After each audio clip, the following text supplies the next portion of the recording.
Hi viewers, மீண்டும் வெல்சான் review Tamil channel மூலமாக உங்களை சந்திக்கிறதுல பெருமகிழ்ச்சி அடைகிறேன். இந்தியன் கார் மார்க்கெட்ல 2021ல லக்ஸரி கார்களை தவிர்த்து கிட்டத்தட்ட 18 கார்கள் மார்க்கெட் லான்ச் பண்ணிருக்காங்க. இதுல ஒரு சில கார்கள் இந்தியன் கார் மார்க்கெட்ல வெற்றி பெற்றிருந்தாலும் பல கார்கள் தோல்வியும் அடைஞ்சிருக்கு. வெற்றி பெற்ற கார்கள் பற்றின வீடியோ நாம ஆல்ரெடி போஸ்ட் பண்ணிருக்கோம். அதோட லிங்க் நான் டிஸ்கிரிப்ஷன் பாக்ஸ்லயும் ஐ பட்டன்லயும் கொடுத்து வைக்கிறேன். நீங்க கிளிக் பண்ணி தெரிஞ்சுக்கலாம். இன்னைக்கு நம்ம ரிவ்யூல 2021ல லான்ச் ஆகி தோல்வி அடைஞ்ச 6 மிக முக்கியமான கார்கள் பற்றி தான் பார்க்க போறோம். இப்போ அந்த லிஸ்ட்டை பார்க்கலாம். இதுல முதலாவது காருங்கிறது ஜீப் கம்பெனியோட காம்பஸ்ங்கிற கார். இந்த காரை பொறுத்த வரைக்கும் ஜனவரி மாதம் 27 இதனுடைய ஃபேஸ்புக் எடிஷனை லான்ச் பண்ணிருந்தாங்க. ஜீப் கம்பெனி இந்த காரினுடைய ஃபேஸ்புக் எடிஷனை லான்ச் பண்ணும்போது மிகப்பெரிய சக்சஸ் கிடைக்கும் அப்படின்னு எதிர்பார்த்திருந்தாங்க. ஆனாலும் அவங்க பிளான் பண்ண அளவுக்கு இந்த காரோட செல்லிங் ரேஷியோ போகல. இந்த அளவுக்கு மிகப்பெரிய தோல்வி அடைஞ்சதுக்கு மிக முக்கியமான காரணம் என்ன அப்படின்னு பார்க்கும்போது அப்டேட்டட் வெர்ஷனா ஒரு புதிய காம்பஸ் கார் அவங்க கொடுத்திருந்தாலும் பழைய காருக்கும் புதிய காருக்கும் பெரிய அளவிலான வித்தியாசங்கள் எதுவுமே கிடையாது. எக்ஸ்டீரியர் பொறுத்த வரைக்கும் சின்ன சின்ன காஸ்மெட்டிக் அப்டேட்ஸ் தான் கொடுத்திருந்தாங்களே தவிர பெரிய அளவிலான மாற்றங்கள் எதுவுமே கொடுக்கல. இன்டீரியர் பொறுத்த வரைக்கும் இன்ஃபோடெயின்மென்ட் சிஸ்டத்தை மட்டும் தான் பெரிய அளவுல மாறுதலா கொடுத்திருந்தாங்களே தவிர இன்டீரியர்ல வேற எதையுமே அவங்க மாற்றல அப்படிங்கிறது ஒரு நிதர்சனமான உண்மையா இருக்கு. இந்த கார் லான்ச் ஆன அன்னையிலிருந்து நவம்பர் மாதம் இறுதி வரைக்கும் பாத்தீங்கன்னா ஒட்டுமொத்தமா 10,736 காம்பஸ் கார்கள் மட்டுமே விற்கப்பட்டிருக்கு. இந்த காருடைய சென்னை ஆன் ரோட் பிரைஸ்ங்கிறது 20,85,000 ஆரம்பிச்சு 35,05,000 வரைக்கும் இப்போதை கரண்டா வித்துக்கிட்டு இருக்காங்க.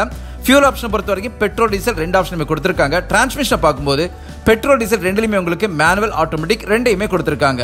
இரண்டாவது காருங்கிறது சிட்ரோயினுடைய C5 ஏர் கிராஸ். இந்தியன் கார் மார்க்கெட் பொறுத்த வரைக்கும் நார்மலா எந்த ஒரு கார் லிமிடெட் எடிஷனா இந்தியால லான்ச் ஆனாலும் அந்த கார் குறிப்பிட்ட நாட்களுக்குள்ளவே ஒட்டுமொத்தமா சேல் ஆயிரும். இருந்தாலும் இந்த C5 ஏர் கிராஸ் பொறுத்த வரைக்கும் லிமிடெட் எடிஷனா தான் இந்தியன் கார் மார்க்கெட் லான்ச் பண்ணிருந்தாங்க. இந்த ஒரு C5 ஏர் கிராஸ் பொறுத்த வரைக்கும் ஏப்ரல் மாதம் 7ஆம் தேதி இந்தியன் கார் மார்க்கெட் லான்ச் பண்ணிருந்தாங்க. அவங்க எதிர்பார்த்த அளவுக்கு இதனுடைய செல்லிங் ரேஷியோ போகல. அவங்க லான்ச் பண்ண அன்னையிலிருந்து நவம்பர் மாதம் இறுதி வரைக்கும் பாத்தீங்கன்னா 319 கார்கள் மட்டுமே விற்கப்பட்டிருக்கு. இந்த காருடைய சென்னை ஆன் ரோட் பிரைஸ்ங்கிறது 31,30,000 ஆரம்பிச்சு 32,80,000 வரைக்கும் இந்தியன் கார் மார்க்கெட்ல வித்துட்டு இருக்காங்க. இது ஒரு 5 சீட்டர் செக்மென்ட்ல வரக்கூடிய ஒரு காரும் கூட. இந்த கார் சேல்ஸ்ல தோல்வி அடைகிறதுக்கு மிக முக்கியமான காரணம் என்ன அப்படின்னு பாத்தீங்கன்னா 30 லட்சம் ரூபாய்க்கு மேல இந்த காரோட பிரைஸ் ரேஞ்ச் வச்சிருந்தும் கூட இதோட ஃபீச்சர்ஸ் பொறுத்த வரைக்கும் ரொம்பவே கீழே கொடுத்திருந்தாங்க. சேஃப்டியும் எதிர்பார்த்த அளவுக்கு கொடுக்கல. அது மட்டும் இல்லாம கம்ஃபர்ட்டை பொறுத்த வரைக்கும் பெரிய அளவுல ஒரு கம்ஃபர்ட்டும் இந்த கார்ல கிடையாது. கேபின் ஸ்பேஸ் பொறுத்த வரைக்கும் 20 லட்சம் ரூபாய் கார்ல கிடைக்கக்கூடிய ஒரு கேபின் ஸ்பேஸ் கூட இந்த ஒரு கார்ல இல்ல அப்படிங்கிறதும் ஒரு உண்மையான விஷயமா இருக்கு. ஃபியூல் ஆப்ஷன் பொறுத்த வரைக்கும் C5 ஏர் கிராஸ் உங்களுக்கு பெட்ரோல மட்டும் தான் கொடுத்திருந்தாங்க. டீசல் கிடையாது. பெட்ரோல்ல ஆட்டோமேட்டிக் மட்டும் தான் இருக்கு. மேனுவல் டிரான்ஸ்மிஷன் இந்த கார்ல கொடுக்கல. மூணாவது காருங்கிறது இசுசுனுடைய MU-X அப்படிங்கிற கார். இந்த காரை பொறுத்த வரைக்கும் மே மாதம் 10ஆம் தேதி இந்தியன் கார் மார்க்கெட்ல இந்த கார் லான்ச் பண்ணியிருந்தாங்க. இசுசு பொறுத்த வரைக்கும் 2018, 19, 20 துவக்கங்களை பாத்தீங்கன்னா இந்த காரோட செல்லிங் ரேஷியோ பெரிய அளவுல இருந்துகிட்டு இருந்தது.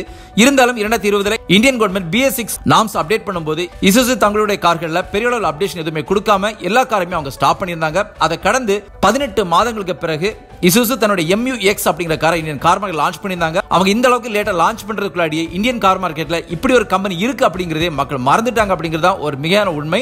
இந்த காரோட சென்னை ஆன் ரோட் பிரைஸ்ங்கிறது 40,12,000 ஆரம்பிச்சு 42,47,000 வரைக்கும் வித்துக்கிட்டு இருக்காங்க. இந்த காரை பொறுத்த வரைக்கும் டீசல் ஆப்ஷன்ல மட்டும்தான் இருக்கு. டிரான்ஸ்மிஷன் பொறுத்த வரைக்கும் டீசல்ல ஆட்டோமேட்டிக் மட்டும் தான் இந்த கார்ல கொடுத்துட்டு இருக்காங்க. நாலாவது காருங்கிறதும் அதே இசுசுனுடைய D-Max V கிராஸ்ங்கிற கார். இது ஒரு பிக்கப் ட்ரக் செக்மென்ட்ல வரக்கூடிய ஒரு காரும் கூட. இந்தியன் கார் மார்க்கெட்டை பொறுத்த வரைக்கும் பிக்கப் செக்மென்ட்ங்கிறது பெரிய அளவிலான ஒரு செல்லிங் ரேஷியோ கொடுக்கக்கூடிய ஒரு செக்மென்ட் கிடையாது. இருந்தாலும் இசுசு D-Max V கிராஸ் பொறுத்த வரைக்கும் மே மாதம் 10ஆம் தேதி இந்த கார் லான்ச் பண்ணியிருந்தாங்க. 2020 ஏப்ரலுக்கு பிறகு கிட்டத்தட்ட 18 மாதங்கள் கழிச்சு இந்த கார் வந்ததனால இதோட செல்லிங் ரேஷியோங்கிறது பெரிய அளவுல போகல. இந்த காரோட சென்னை ஆன் ரோட் பிரைஸ்ங்கிறது 14,62,000 ஆரம்பிச்சு 23,84,000 வரைக்கும் இந்தியன் கார் மார்க்கெட்ல வித்துக்கிட்டு இருக்காங்க. இசுசு பொறுத்த வரைக்கும் டீசல் ஆப்ஷன்ல மட்டும் தான் கொடுத்திருக்காங்க. டிரான்ஸ்மிஷன் பார்க்கும்போது டீசல்ல மேனுவல் ஆட்டோமேட்டிக் ரெண்டையுமே கொடுத்திருக்காங்க. அஞ்சாவது காருங்கிறது ரொம்பவே மிக முக்கியமான ஒரு காரும் கூட. மஹிந்திராவுடைய பொலிரோ நியோங்கிற கார். இந்த காரை பொறுத்த வரைக்கும் ஜூலை மாதம் 13ஆம் தேதி இந்தியன் கார் மார்க்கெட் லான்ச் பண்ணியிருந்தாங்க. இது மஹிந்திரா பொலிரோ கார் கிடையாது. மஹிந்திராவுடைய பொலிரோ நியோங்கிற கார். இந்தியன் கார் மார்க்கெட்ல மஹிந்திராவுடைய பொலிரோ காரோட செல்லிங் ரேஷியோங்கிறது மிகப்பெரிய அளவில் இருந்துகிட்டு இருக்கு. மக்கள் அந்த அளவுக்கு விரும்பியும் அந்த காரை எடுத்துட்டு இருக்காங்க அப்படிங்கிறது நம்ம எல்லாருக்குமே தெரிஞ்ச ஒரு விஷயம். மஹிந்திரா பொலிரோ நியோங்கிற காரை இந்தியன் கார் மார்க்கெட் லான்ச் பண்றதுக்கு மிக முக்கியமான காரணம் என்ன அப்படின்னு பாத்தீங்கன்னா இதுக்கு முன்னாடி மஹிந்திரா கிட்ட மஹிந்திரா TUV 300 அப்படிங்கிற ஒரு ஃபெயிலியர் மாடல் கார் இருந்தது. அந்த காருக்கு கொஞ்சம் காஸ்மெட்டிக் அப்டேட்ஸ் கொடுத்து அதை பொலிரோ நியோங்கிற பேர்ல இந்தியன் கார் மார்க்கெட் லான்ச் பண்ணியிருந்தாங்க. இந்திய மக்களை பொறுத்த வரைக்கும் மிக தெளிவா அதை உணர்ந்துகிட்டு இந்த கார் சுத்தமாவே அவங்க அவாய்ட் பண்ணிட்டாங்க. அதனாலதான் இந்த காரோட செல்லிங் ரேஷியோங்கிறது மிகப்பெரிய அளவில் பாதிச்சிருக்கு. மஹிந்திரா பொலிரோ நியோ காரோட சென்னை ஆன் ரோட் பிரைஸ்ங்கிறது 10,22,200 ஆரம்பிச்சு 13,40,000 வரைக்கும் இப்போதை வித்துட்டு இருக்காங்க. அதே நீங்க மஹிந்திரா பொலிரோ காரை பொறுத்த வரைக்கும் இந்த ஒரு பிரைஸ் ரேஞ்சில இருந்து கிட்டத்தட்ட 2 லட்சம் ரூபாய் உங்களுக்கு கம்மியான விலையில ஒரு புதிய பொலிரோ காரை உங்களால வாங்கிக்க முடியும். என்னென்ன ஃபியூல் ஆப்ஷன் இப்போதை கரண்டா இருக்கு அப்படின்னு பார்க்கும்போது டீசல் மட்டும் தான் கொடுத்திருக்காங்க. டிரான்ஸ்மிஷன் பொறுத்த வரைக்கும் டீசல்ல மேனுவல் டிரான்ஸ்மிஷன்ல மட்டும் தான் இந்த கார் இப்போதைக்கு அவைலபிளா இருக்கு. ஆறாவது கார் நெக்ஸ்ட் ஜெனரேஷன் ஃபோர்ஸ்னுடைய கூர்காங்கிற கார். இந்த காரை பொறுத்த வரைக்கும் செப்டம்பர் மாதம் 27ஆம் தேதி இந்தியன் கார் மார்க்கெட் லான்ச் பண்ணியிருந்தாங்க. 2020 நடந்த ஆட்டோ எக்ஸ்போல ஃபோர்ஸ் தன்னுடைய கூர்காங்கிற காரை அன்வீல் பண்ணியிருந்தாங்க. இருந்தாலும் இந்த கார் லான்ச் ஆகிறதுக்கு முன்னாடி மஹிந்திரா தன்னுடைய தார் அப்படிங்கிற காரை இந்தியன் கார் மார்க்கெட் லான்ச் பண்ணிருந்தாங்க. தாரை பொறுத்தவரை அதனுடைய கம்ஃபர்ட்டா இருக்கட்டும், ஸ்பேசிங்கா இருக்கட்டும், சேஃப்டியா இருக்கட்டும், எல்லாமே அட்டகாசமா கொடுத்திருந்தாங்க. அது மட்டும் இல்லாம அந்த காரோட எக்ஸ்டீரியர் லுக்கா இருக்கட்டும், இல்ல இன்டீரியர் ஃபீச்சர்ஸா இருக்கட்டும், நார்மலான ஒரு ஆஃப் ரோட் காரா மட்டும் இல்லாம ஃபேமிலியும் யூஸ் பண்ணக்கூடிய அளவுல தாராளமா இந்த தார் கார் கொடுத்திருந்தாங்க. தாருடைய லான்ச், அதனுடைய சக்சஸையும், அது மட்டும் இல்லாம அந்த கார்ல கொடுத்த ஃபீச்சர்ஸையும் பார்த்த மக்கள் ஃபோர்ஸ் தன்னுடைய கூர்காங்கிற கார்ல ஓரளவுக்கு மேக்ஸிமம் ஃபீச்சர்ஸ் கொடுப்பாங்க அப்படிங்கிற ஒரு எதிர்பார்ப்போட வெயிட் பண்ணியிருந்தாங்க. பட் மிஞ்சினது பெரிய ஒரு ஏமாற்றம். ஃபோர்ஸ் தன்னுடைய கூர்கா காரை 27 செப்டம்பர் இந்த கார் லான்ச் பண்றாங்க. லான்ச் பண்ணும்போது பெரிய அளவிலான மாற்றங்கள் எதுவும் கிடையாது.